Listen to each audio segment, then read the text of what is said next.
कि सबसे बड़ा कारण है पेट की बीमारी का कारण आपका मानसिक तनाव, स्ट्रेस। क्योंकि ये जो पेट का तार है ना, एक तार अंदर अंदर जुड़ा हुआ है हमारे पेट से, और वो तार नन्हे नन्हे बहुत सारे तार से जुड़े हुए हैं, बिल्कुल पतले पतले। मुख्य तार है हमारा 10th cranial nerves। उस तार का नाम है 10th cranial nerves, जो हमारे दिल से भी जुड़ा हुआ है। तो पेट की बीमारी होती है, दिल भी बेचारा दुखी हो जाता है। फेफड़े से जुड़ा हुआ है, पेट की बीमारी होती है, फेफड़ा दुखी हो जाता है।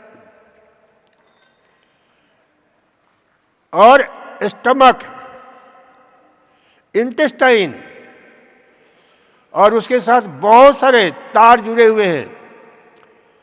उनको विज्ञान की भाषा में हम बोलते हैं पेरिफेरल नर्व्स,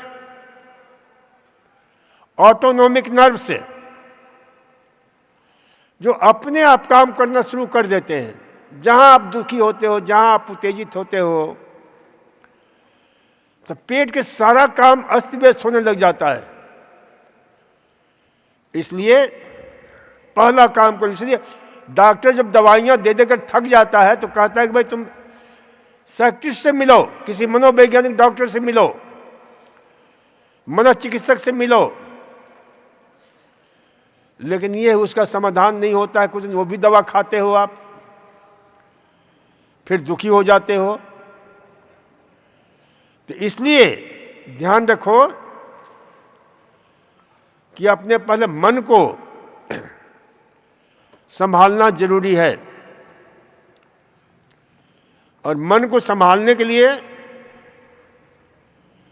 2-3 बातें समझो।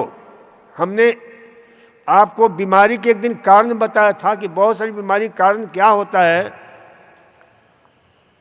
तो पहला हमने कहा था कि स्ट्रेस एंड स्ट्रेन, मानसिक तनाव और दबाव।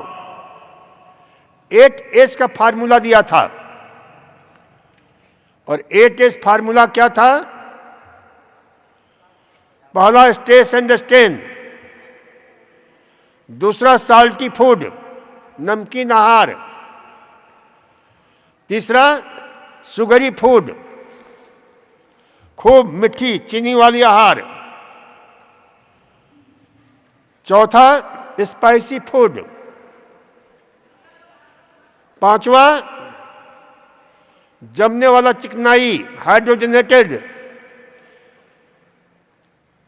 ट्रांस फैट, हाइड्रोजनेटेड फैट,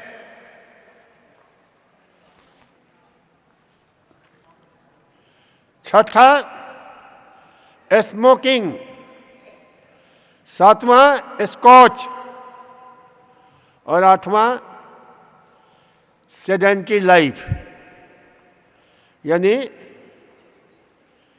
आलस्य का जीवन। तो हमने जो है 7 चीजों के विषय में चर्चा की थी। 8वां मेंटल स्ट्रेस एंड स्ट्रेन, इस विषय में हमने कहा था कि भाई कल चर्चा करूंगा। तो आज अचानक याद आया अभी, तो मैंने कहा कि आपकी चर्चा करते हैं। मानसिक स्वास्थ्य, क्योंकि यहाँ जितने भी अधिकांश लोग हैं सब anxiety, depression, schizophrenic behaviour, OCD, paranoia, hebephrenic, बहुत सारे ऐसे तकलीफों से, हेलुसिनेशन, एलोजन, इन सारी चीज़ों से ग्रस्त हैं। तो इसको पहले क्यों, तो हमें थोड़ा समझना पड़ेगा। मन को समझो, मन के हारे हार है, मन के जीते जीत। मन ही रोगी मन ही चिकित्सक, मन से बड़ा न कोई। इस सूत्र को याद करो। तो मन को जानना बहुत जरूरी है। तो ध्यान रखो